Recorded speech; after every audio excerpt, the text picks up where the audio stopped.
वालेकुम अस्सलाम जी। मोहम्मद शाहिद जी। ईरानी प्याले ने ओवन वाले मग्गे ये डिशा ने सारा बिच जान ते रोटी लभ जाती ना भी कहते कुछ भी नहीं बचता। अज साढ़े दिन 100-150 रुपया फड़िया तो भी चाह पानी का खर्च हो गया ही।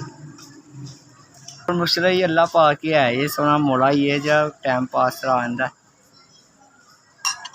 साढ़े किराए पर रहने छोटे छोटे बच्चे धियां का प्यो वा तो बड़ी मुश्किल गुजारा हो रहा है। किराएदार के बहुत परेशानी के चाल में फंसे हुए हैं।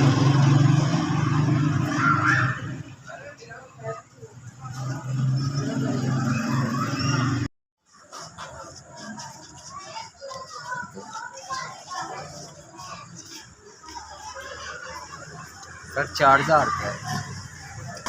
अच्छा मेहरबानी सर, अल्लाह तुहाडी खैर करे, मौला इजाज़त पा तुहानूं जी। अल्लाह पाक जिन्होंने मेरी मदद दी हैल्प की रब की मौला इजाज़त पा उन्होंने सेहत देवे कि उन्होंने हिम्मत देवे, ये रब ज़्यादा से ज़्यादा उन्होंने नवाजे सर मौला जी। जिन्होंने मैंने 4000 रुपये हैल्प की दिता है, जिन्होंने मैंने 4000 रुपये अल्लाह पाक उन्होंने जिंदगी करने से हिम्मत देवे, रब उन्होंने लंबी जिंदगी करे।